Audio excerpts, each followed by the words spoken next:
Cuando Daniel Herrera, 34 años, padre soltero y repartidor de comida a domicilio, entró en aquella mansión del barrio de Salamanca para entregar un pedido, nunca imaginó lo que encontraría. En el salón principal, convertido en una suite médica privada, una niña de 11 años yacía en una cama de hospital rodeada de monitores y goteros, mientras 3 de los mejores médicos de España observaban impotentes y una mujer elegante de pelo gris lloraba en silencio. La niña llevaba 6 meses enferma de algo que nadie podía diagnosticar, y 50 especialistas habían fracasado en encontrar la causa. Pero Daniel, al ver los síntomas de la niña y escuchar su historia, reconoció algo que los médicos habían pasado por alto. Los mismos síntomas que casi habían matado a su propia hija hace 2 años, una enfermedad rara que solo un padre desesperado que había investigado durante meses podía identificar. Si estás preparado para esta historia, escribe en los comentarios desde dónde estás viendo este vídeo. Daniel Herrera no siempre había sido repartidor. Hace 5 años era ingeniero químico en una farmacéutica importante de Madrid, trabajando en el desarrollo de medicamentos, con un sueldo que le permitía vivir cómodamente con su esposa Laura y su hija pequeña, Martina. Tenía un piso en un buen barrio de Chamberí, un coche nuevo que todavía olía a plástico, planes de futuro que incluían vacaciones en la playa de Mallorca y quizás otro hijo que completara la familia. Era feliz de una manera que no apreciaba porque nunca había conocido la alternativa. Tenía trabajo, amor, salud, todo lo que una persona podía pedir, y lo daba por sentado, como hacemos todos hasta que la vida nos enseña que nada es permanente. Todo cambió un martes de marzo, cuando Laura murió en un accidente de tráfico camino al trabajo. Un conductor que se había saltado un semáforo en rojo la embistió en un cruce que ella atravesaba todos los días. Murió en el acto, sin sufrimiento según los médicos, aunque Daniel nunca supo si eso era verdad o solo algo que decían para consolarlo. Daniel se quedó solo con Martina, que entonces tenía 4 años y no entendía por qué mamá no volvía a casa. Los primeros meses fueron un borrón de trámites funerarios, burocracia de seguros, noches llorando en silencio para que Martina no lo oyera. Intentó seguir trabajando porque necesitaba el dinero y porque la rutina lo mantenía cuerdo, pero pronto descubrió que era imposible. El horario de la farmacéutica era incompatible con criar a una niña solo. Entraba a las 8, salía a las 7 si tenía suerte, a las 9 si había reuniones o proyectos urgentes. Las guarderías cerraban a las 6, las canguros cobraban fortunas por quedarse hasta tarde, y Martina necesitaba a su padre presente, no agotado llegando a casa cuando ella ya estaba dormida. Dejó su trabajo después de 1 año de intentar lo imposible. Fue la decisión más difícil de su vida, renunciar a la carrera que había construido durante años, al salario que les daba seguridad, al prestigio profesional que había tardado tanto en conseguir. Pero Martina lo necesitaba más que ningún trabajo. El reparto de comida no era glamuroso, pero le permitía elegir sus horas, estar en casa cuando Martina volvía del colegio, llevarla al médico cuando lo necesitaba.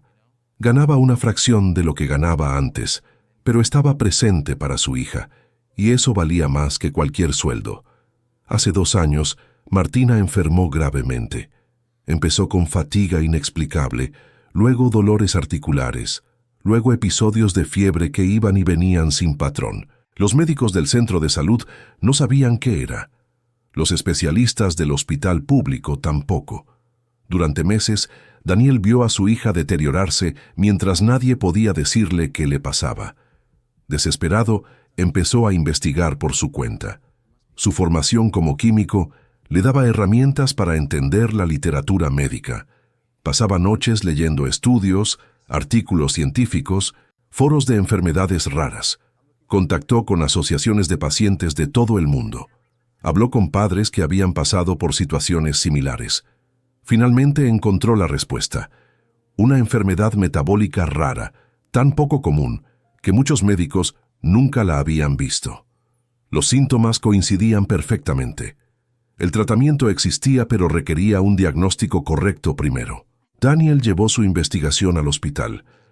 Al principio los médicos lo miraron con condescendencia, el típico padre que se cree más listo que los profesionales por haber leído algo en Internet.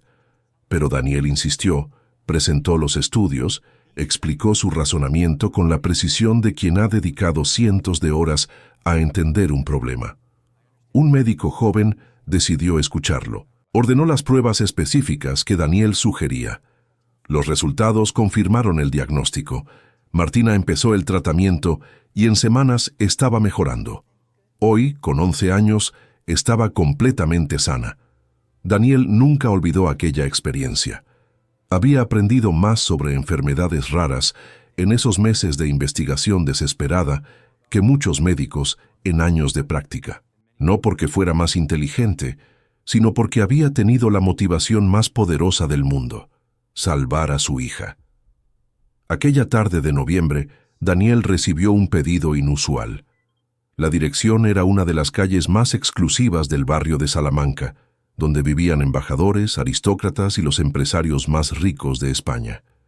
El pedido era simple: sopa de un restaurante cercano, nada especial, pero la propina prometida era generosa. Así que Daniel aceptó sin pensarlo demasiado. Cuando llegó a la dirección, se encontró ante una mansión decimonónica que ocupaba media manzana. Un mayordomo le abrió la puerta y lo guió por pasillos llenos de cuadros antiguos y muebles que probablemente costaban más que todo lo que Daniel poseía. Lo llevaron hasta un salón que había sido convertido en lo que parecía una unidad de cuidados intensivos privada. Había monitores médicos, un gotero intravenoso, equipamiento que Daniel reconocía de sus meses en hospitales con Martina. Y en medio de todo aquello, en una cama de hospital que desentonaba con la opulencia del entorno, yacía una niña de unos 11 años. La niña estaba pálida, demacrada, con ojeras profundas y el pelo largo y castaño extendido sobre la almohada, como si ya no tuviera fuerzas para moverse. Sus ojos, sin embargo, estaban abiertos y lo miraban con una curiosidad débil, pero presente. Junto a la cama había una mujer mayor, elegante incluso en su evidente angustia, con el pelo gris recogido y una mano sobre el pecho, como si intentara contener un dolor que la desbordaba. Detrás de ellos, 3 hombres con batas blancas de médico observaban con expresiones de derrota profesional. Daniel entregó la bolsa de comida, pero no podía apartar los ojos de la niña. Algo en su aspecto, en sus síntomas visibles, le resultaba terriblemente familiar. La mujer de pelo gris, que resultó ser Victoria Mendoza, la matriarca de una de las familias más ricas de España, tomó la bolsa de comida con manos temblorosas. Le explicó a Daniel, sin que él preguntara, que la sopa era para su nieta Sofía, lo único que la niña podía comer sin vomitar, lo único que le daba un poco de consuelo en su enfermedad. Daniel asintió, preparándose para irse, pero sus pies no se movían. Miraba a Sofía y veía a Martina hace 2 años, la misma palidez, la misma fatiga profunda, los mismos ojos que querían vivir, pero cuyo cuerpo no respondía.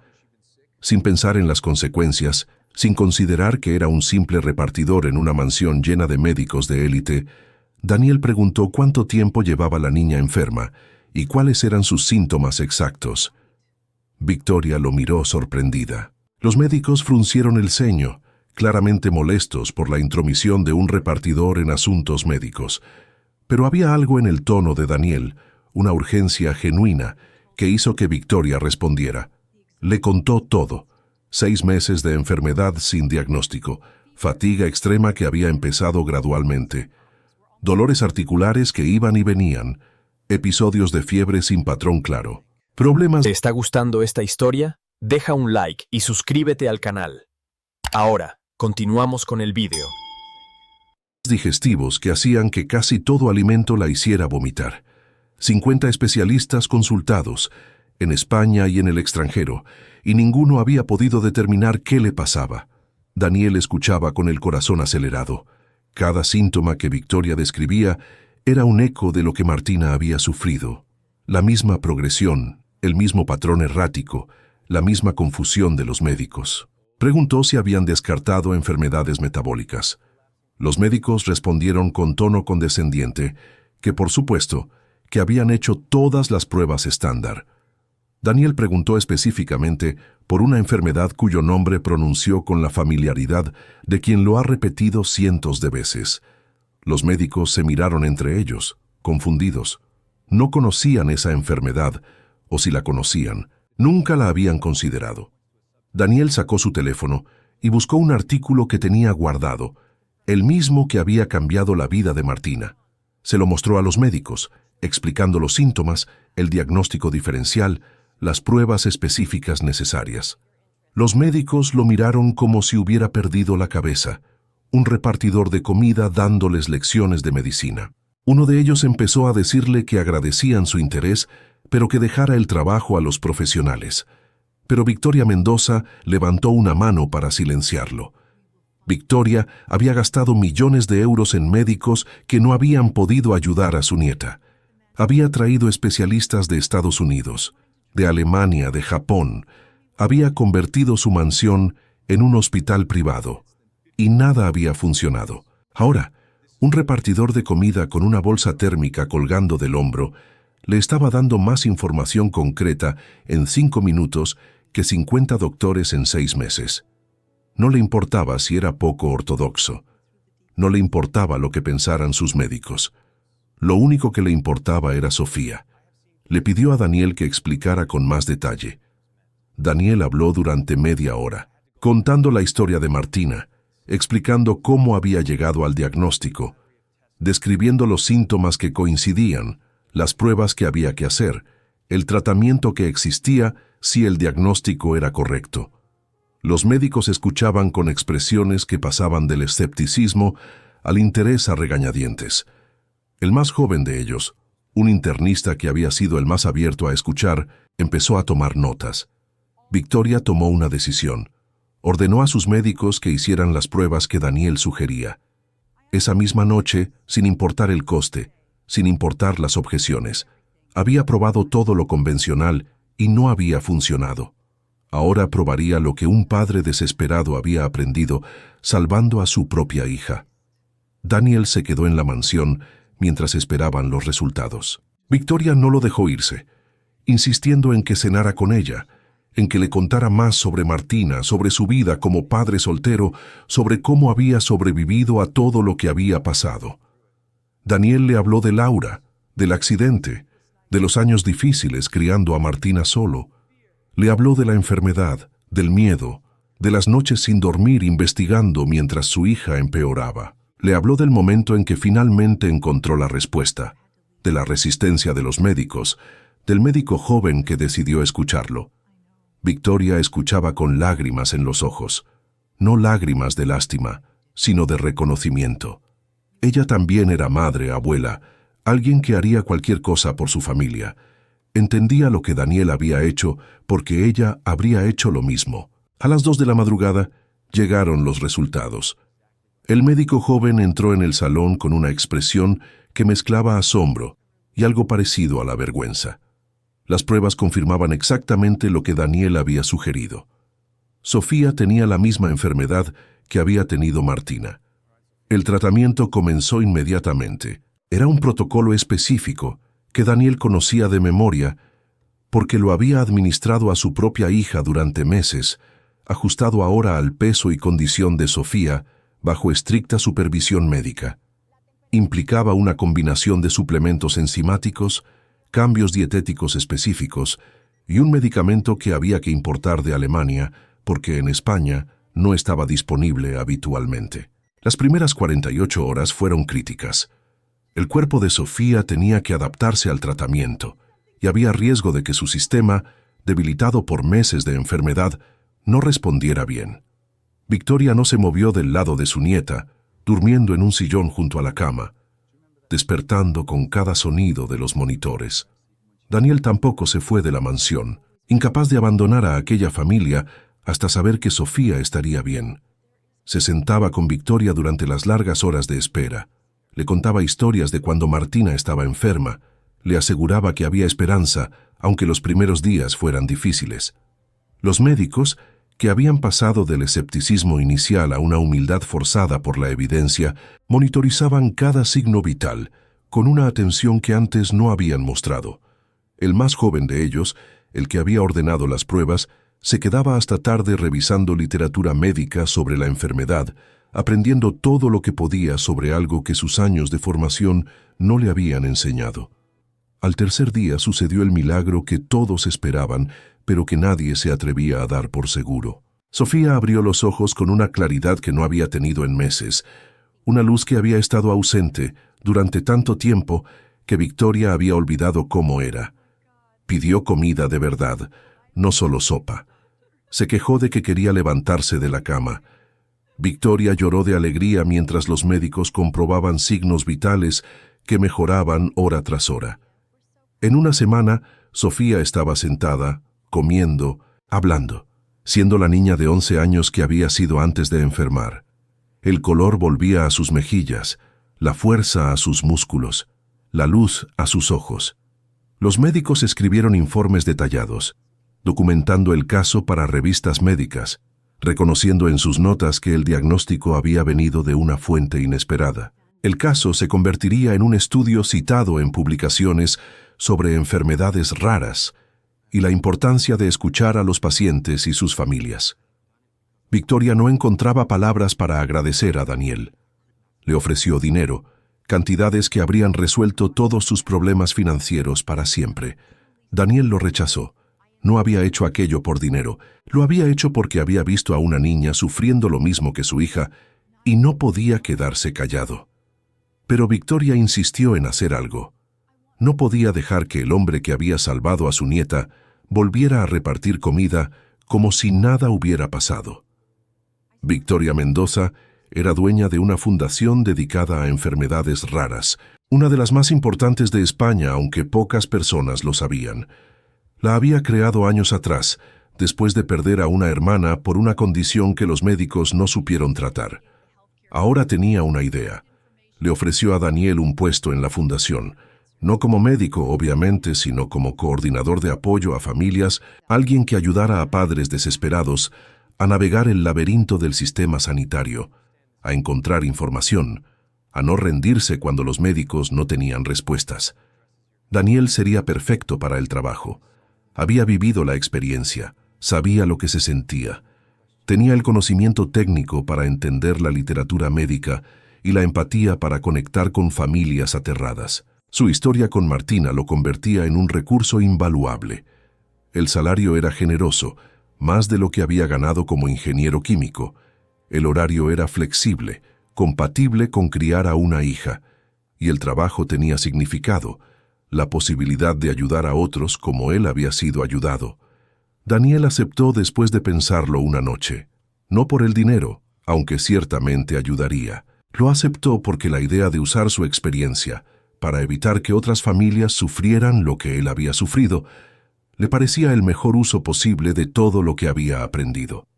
Un año después, había ayudado a 15 familias a obtener diagnósticos para sus hijos con enfermedades raras. Había creado una red de padres que compartían información y apoyo. Había dado charlas en congresos médicos sobre la importancia de escuchar a los pacientes, usando su propia historia como ejemplo. Sofía, completamente recuperada, lo consideraba un segundo abuelo. Visitaba a Martina los fines de semana, y las dos niñas se habían hecho mejores amigas, unidas por una experiencia que pocas personas podían entender. Victoria, que había empezado viendo a Daniel como un repartidor que se había entrometido en asuntos que no le correspondían, ahora lo consideraba familia. Lo invitaba a cenas, le pedía consejo, confiaba en él de una manera que raramente confiaba en nadie fuera de su círculo íntimo. Y Daniel, que había pasado de ingeniero a repartidor a padre desesperado a salvador inesperado, finalmente sentía que su vida tenía un propósito más allá de sobrevivir. Había convertido el peor momento de su existencia en algo que ayudaba a otros. Había demostrado que el conocimiento no solo viene de títulos universitarios, sino también de la experiencia y la desesperación de un padre que se niega a rendirse. Porque a veces las respuestas no están en los lugares obvios, que a veces la persona que salva una vida no lleva bata blanca, sino una bolsa de reparto y el corazón de un padre. Si esta historia te ha recordado que el conocimiento viene de muchas fuentes y que nunca debemos subestimar a nadie, deja una huella de tu paso con un corazón. Y si quieres apoyar a quienes contamos historias de esperanza y segundas oportunidades, puedes hacerlo con un 1000 gracias de corazón a través de la función Super Gracias aquí abajo. Como Daniel, que transformó su dolor en ayuda para otros, también el gesto más pequeño de generosidad puede cambiar una vida para siempre.